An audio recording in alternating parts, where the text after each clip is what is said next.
Venimos hablando sobre cómo expresar la plenitud de Dios, o expresando la plenitud de Dios. Y hemos venido diciendo que la plenitud de Dios es Cristo. Venimos diciendo que plenitud es estar llenos, completos. Hemos venido diciendo últimamente que la plenitud es la expresión del amor. Y si nosotros no entendemos que tenemos que vivir por amor, estamos dejando de lado nuestra fe. Fíjese lo que dice el apóstol Pedro, segunda de Pedro 1:4. Dice la Biblia de esta manera: por medio de las cuales, puede leer conmigo, nos ha dado preciosas y qué más, y grandísimas promesas. ¿Para qué? Para que por ella llegaseis a ser, ¿qué cosa? Participantes de la naturaleza divina, habiendo huido de la corrupción que hay en el mundo a causa de la concupiscencia. ¿Participantes de qué tendremos que llegar a ser? ¿Participantes de qué tendremos que llegar a ser? De la naturaleza divina. Póngale atención a esto. Dile que está a tu lado: somos participantes de la naturaleza divina. ¿Qué cosa dice primera de Juan 4:8? Que Dios es ¿qué cosa? Dios es ¿qué cosa? ¿Cuál es la naturaleza de Dios? Amor. ¿Y yo soy participante de qué entonces? De la naturaleza divina. O sea, amor. Soy amor, debo ser amor. Pero te voy a leer otra traducción para que lo puedas entender mejor, amado hermana, amado hermano. Mira lo que dice: además, nos ha dado todas las cosas importantes y valiosas que nos prometió. Por medio de ellas, esto es importante, ustedes podrán ser como Dios. Fíjate, ustedes podrán ser como Dios y no como la gente pecadora de este mundo, porque los malos deseos de esa gente destruyen a los demás. Ponga cuidado. Ustedes podrán ser como Dios. ¿Qué cosa es Dios? ¿Y cómo puedo llegar a ser yo? Amor. Ya hemos dicho, y hay que aclararlo bien esto. Estamos hablando del amor que está descrito en la misma Biblia. No del amor que muchos jóvenes tienen el criterio. Ese amor no. Y fíjate, y a mí me impacta más la última parte de esta traducción, porque dice: ustedes podrán ser como Dios, o sea, expresando amor, y no como la gente pecadora. Ponga cuidado. Y no como la gente pecadora de este mundo, porque los malos deseos de esa gente destruyen a los demás. Los malos deseos, o sea, está haciendo un rompimiento de lo que es en amor, el amor en esencia, con esas pasiones, esos malos deseos.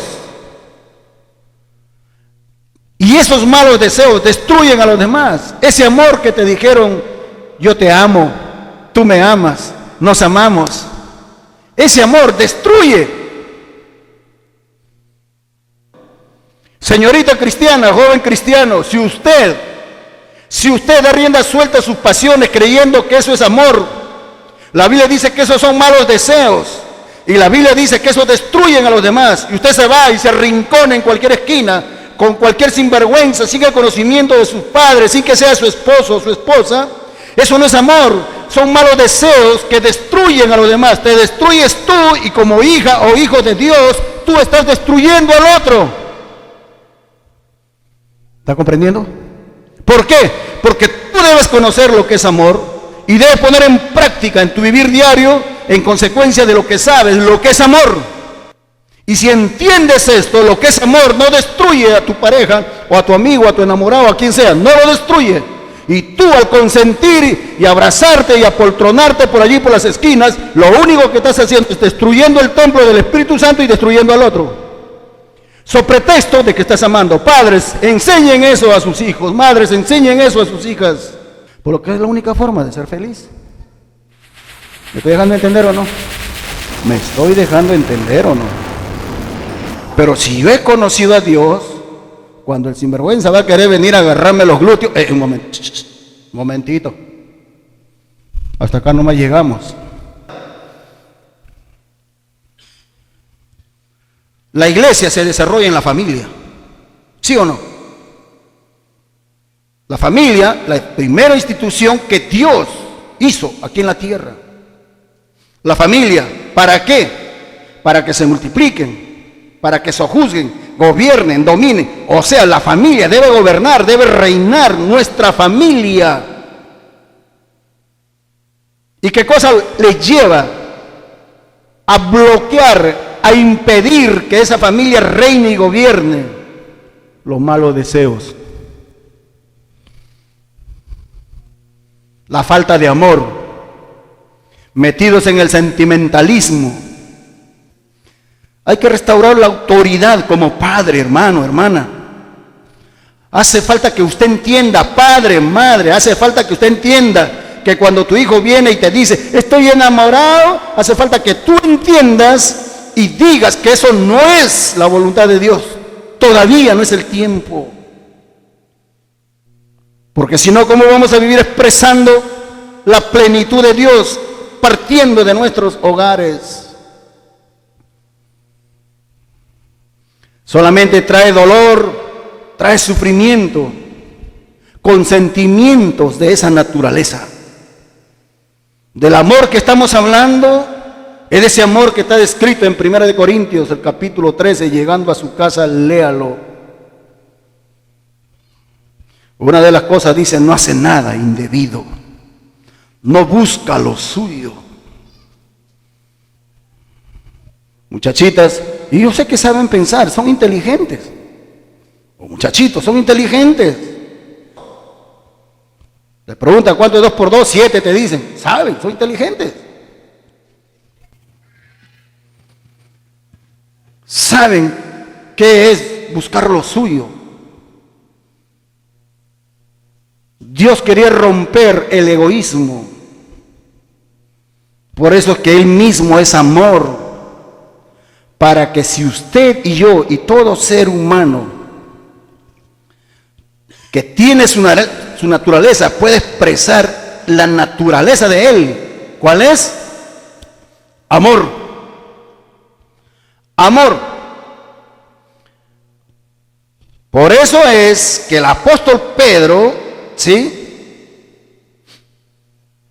a fin de que nuestra identidad esté fundamentada en algo sólido, en algo inconmovible, él dice que Dios nos ha dado todas las cosas importantes y valiosas que nos prometió.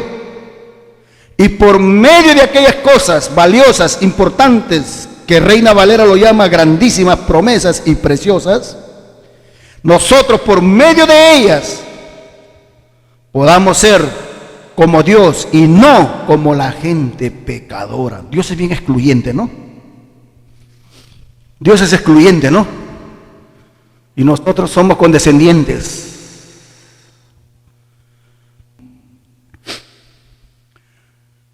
Si usted y yo permitimos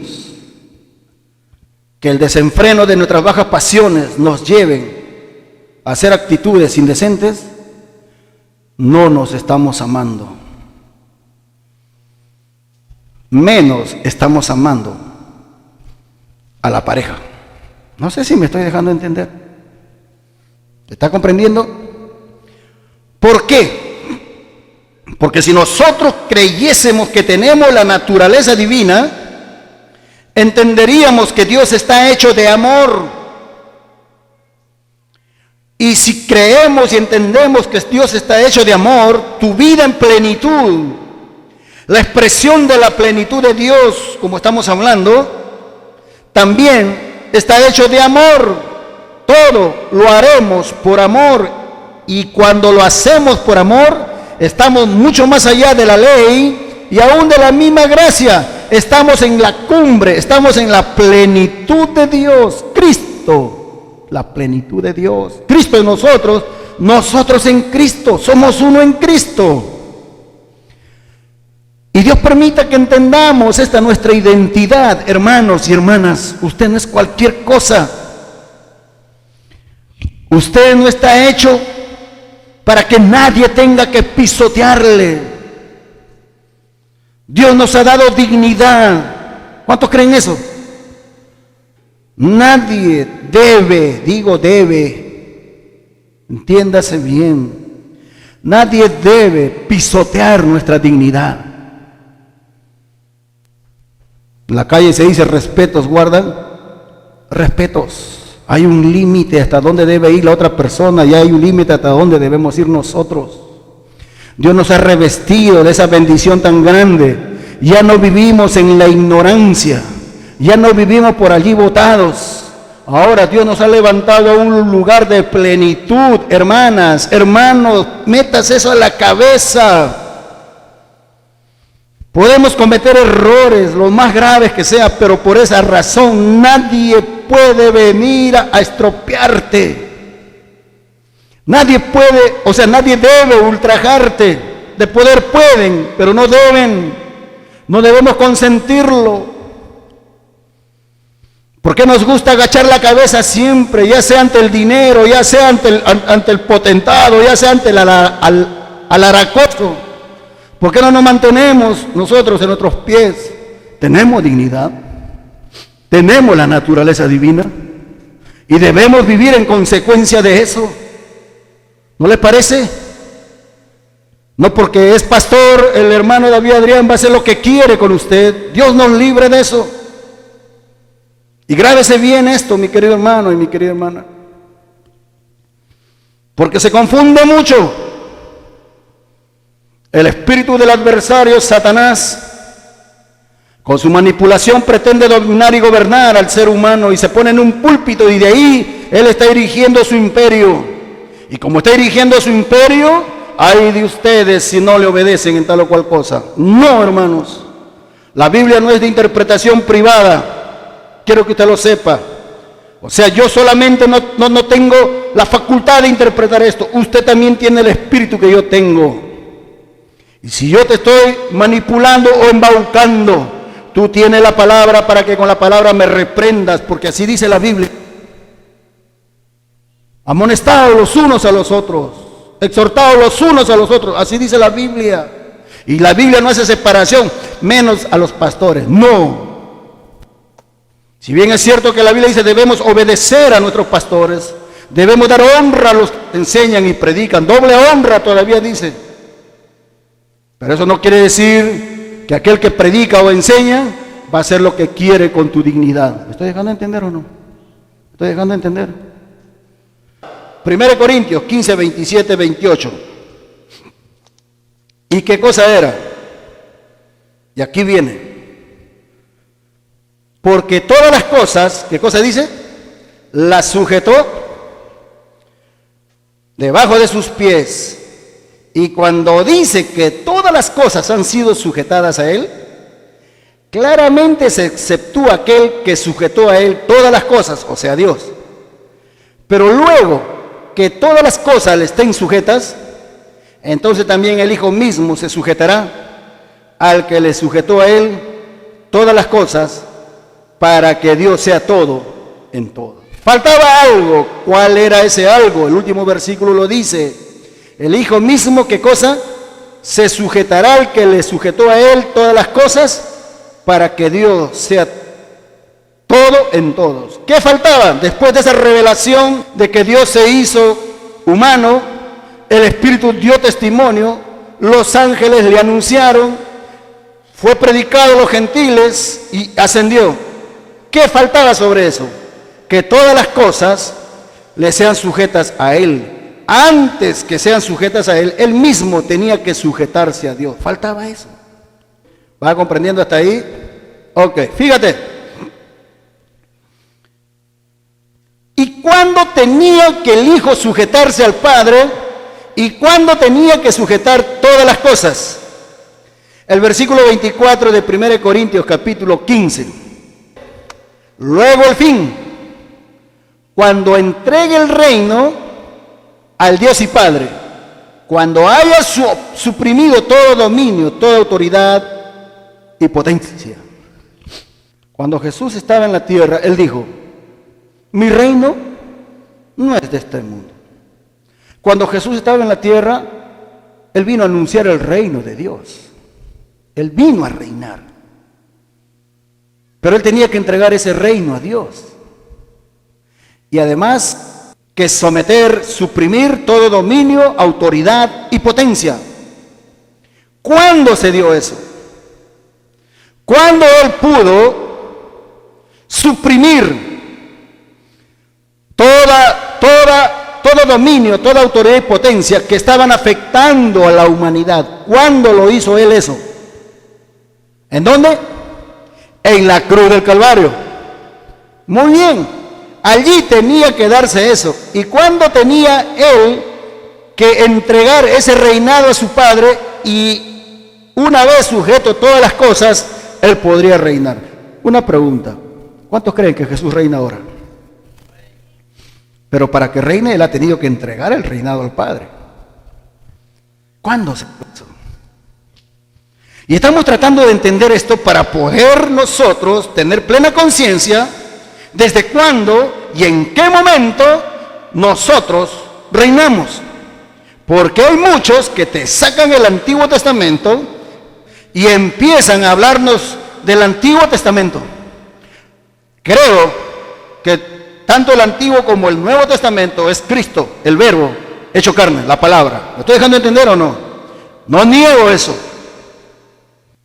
Pero la Biblia dice que lo que fue escrito en el Antiguo Testamento es para nuestra enseñanza y para nuestra consolación.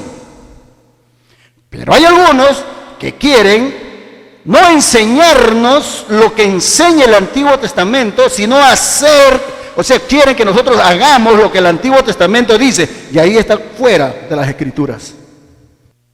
Entonces, ¿cuándo tenía que darse estas cosas?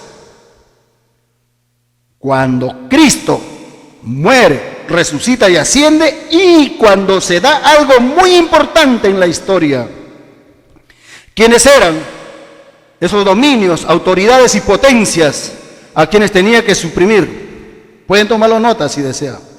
Ahí tiene usted al diablo, ahí tiene usted al pecado, ahí tiene usted el dominio judío, la autoridad judía y potencias judías. Ahí tiene usted a los principales del judaísmo y al Sanedrín y a la misma muerte. Esos eran los que estaban impidiendo, recuerdan, toda la religiosidad de aquel entonces. Desde luego que no es que ellos lo mataron, Él entregó su vida, así dice la Biblia, no tenía que nadie matarle.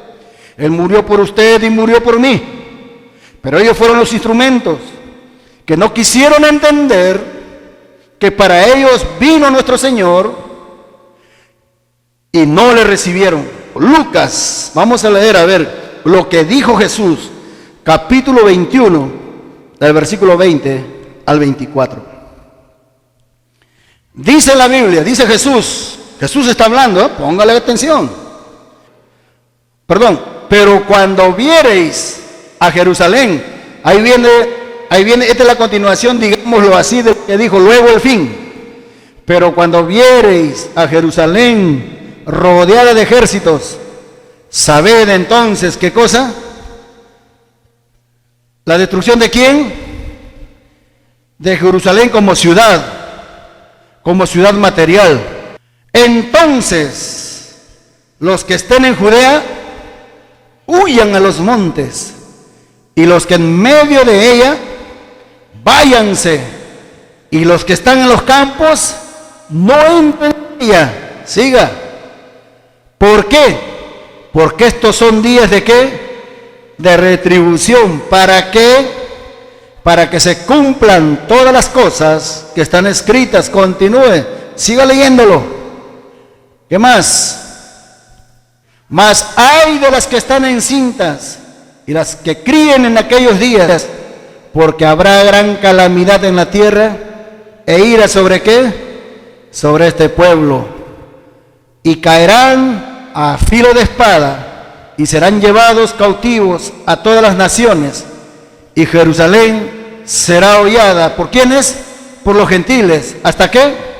Hasta que los tiempos de los gentiles se cumplan. ¿Cuándo sucedió esto? El año 70 de nuestra era. Cuando Tito llegó y destruyó todo. A partir de ese año, usted conoce la historia, los judíos han sido esparcidos. Ponga atención, hermanas y hermanos. Ese imperio judío, esa nación judía que llegó a ser poderosa en la tierra, llegó a desaparecer, así, literalmente desaparecer de la tierra. De allí hasta ahora, ellos siguen sufriendo.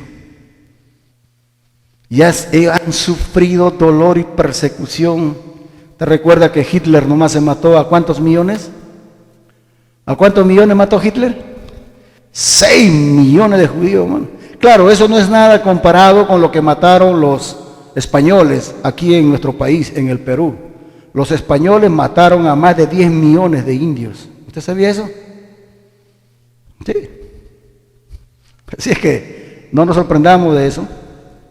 Nuestro país, de donde nacimos nosotros, los guanacaures, los tupacamaros y todos ellos, éramos más de 10 millones cuando llegaron los españoles, y así, y se lo barrieron a toditos. Y en Apocalipsis 21, cuando el apóstol Juan ve en la isla de Patmos y escribe, hecho está, él escribe, hecho está, cuando vio la nueva Jerusalén bajo el gobierno de un cielo nuevo. ¿Por qué? Porque la Jerusalén terrenal ya había sido destruida el año 70 por las legiones romanas. Y cuando un hecho está, cuando es consumado, hay plenitud. Y aquí viene esto. Y el apóstol Juan ve la nueva Jerusalén, dice, bajar del cielo. ¿Y quiénes son esa nueva Jerusalén? ¿Quiénes son? ¿Quiénes son ese edificio, esa casa de Dios? Somos nosotros, mi querido hermano. Allí empieza nuestro vivir a plenitud. Deberíamos vivir a plenitud. Pero la religión nos malogró. La religión nos metió a ejercicios de la piedad. Los sacerdotes católicos encargados de llevar la reforma, contradiciendo a la Iglesia Católica y cayendo ellos mismos en los mismos errores, fueron los que nos malograron nuestra relación con Dios. ¿Sabes por qué? Porque ya no se vivía reinando, gobernando a través de Jesucristo. Ahora se vivía gobernando la iglesia. Por eso es que usted a la religión tradicional escucha decir la autoridad de la iglesia. ¿Sí o no? Cuando eso no está escrito en la Biblia. La autoridad para nosotros es Cristo Jesús. Y vamos al versículo 31. ¿Qué dice el versículo 31? Fíjate. Así también vosotros, está profetizando para aquel tiempo, cuando veáis que suceden estas cosas, ¿qué cosa dice? Sabed, ¿qué cosa? Que está cerca el reino de Dios. El versículo 32. Mira lo que dice. De cierto os digo que no pasará esta generación. Está hablando de allá el año 60. ¿Qué cosa? Hasta que todo esto acontezca. ¿Cuándo empieza a tener efectividad el gobierno del reino de Dios en esta tierra? Después del año 70. ¿Está comprendiendo o no? Porque aquella generación ya pasó, empieza la generación de ahí para acá, empieza la generación que debe vivir reinando en plenitud, en amor. Por eso es que en 1 Corintios capítulo 15 versículo 24 hemos leído, luego el fin cuando entregue el reino al Dios y Padre, cuando haya suprimido todo dominio, toda autoridad y potencia. Pero hay una cosa que falta: ser todavía destruida. Y es necesario decirlo esto, porque aquí se puede dar una confusión de interpretación. Es que los filósofos, los teólogos han confundido terriblemente la sociedad. Hasta aquí pareciera que estuviéramos encuadrados dentro del premilenialismo, y no es así. Soy contrario a eso, quiero que usted lo sepa. Creo en un milenio y creo que la iglesia va a ser arrebatada antes del milenio. Y creo que Cristo Jesús vendrá. Pero, ¿qué va a pasar? Fue derrotado el pecado, fue derrotado el diablo. Todo el dominio del judaísmo fue derrotado en el año 70. Y esas cosas tuvieron que suceder. Pero falta algo todavía por ser dado a plenitud.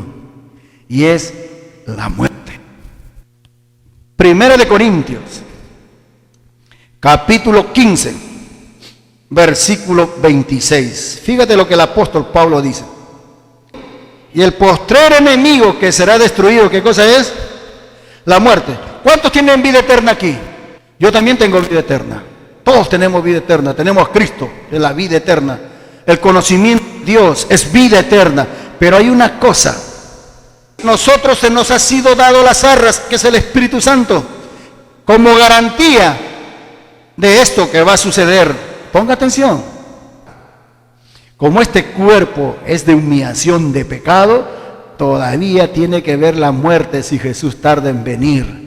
Pero hay una cosa que va a suceder, en la cual yo creo y que no ha pasado todavía. 1 Corintios 15, 55 y 56. ¿Puede leer conmigo? ¿Dónde está, oh muerte, tu aguijón? ¿Dónde, oh sepulcro, tu victoria?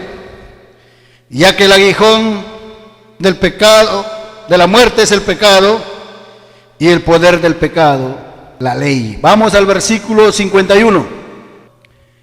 He aquí os digo un misterio: no todos dormiremos, o mejor dicho, no todos moriremos, ¿sí?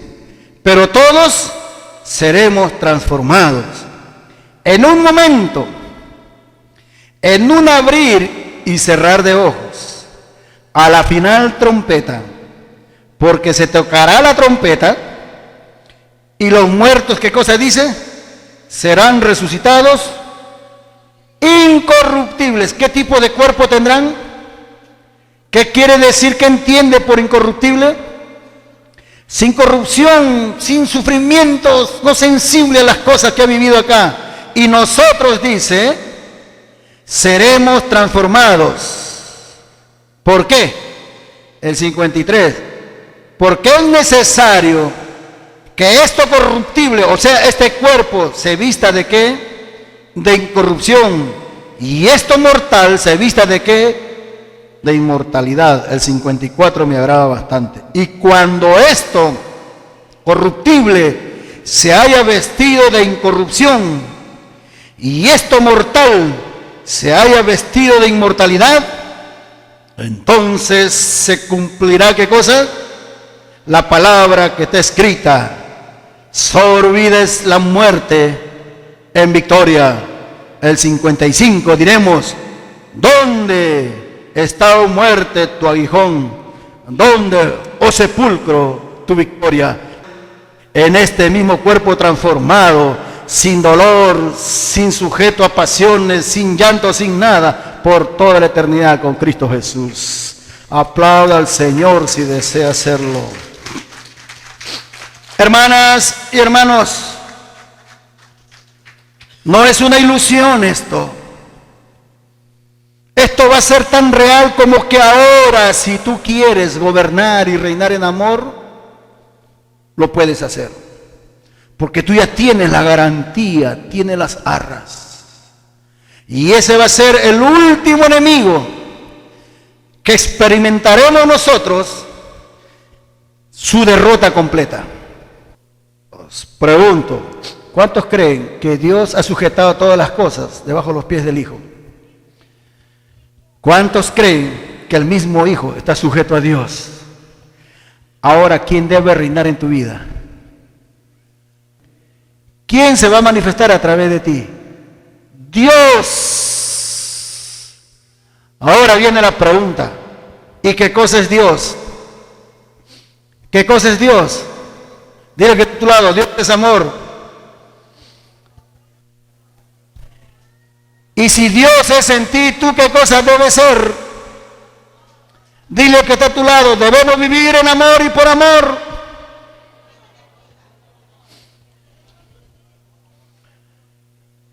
¿Por qué? Porque hemos nacido de nuevo. ¿Por qué? Porque Dios es amor. Hermanas, fíjese la última parte. Si Dios es todo, entonces la plenitud de Dios es el amor. Si Dios es en todos, entonces en todo reina el amor. Somos el pueblo que vive en amor sin condiciones. En amor sin condiciones. Y el amor nunca deja de ser. Esto era lo perfecto que se esperaba desde el primer siglo. Ahora ya no se espera nada. ¿Sabes por qué? Porque algo que nunca deja de ser perfecto es el amor. Hay hermanitas que viven bajo la ley todavía. No hagas esto, no corres en el templo, no hagas esto, no hagas lo otro. Y nada, ley.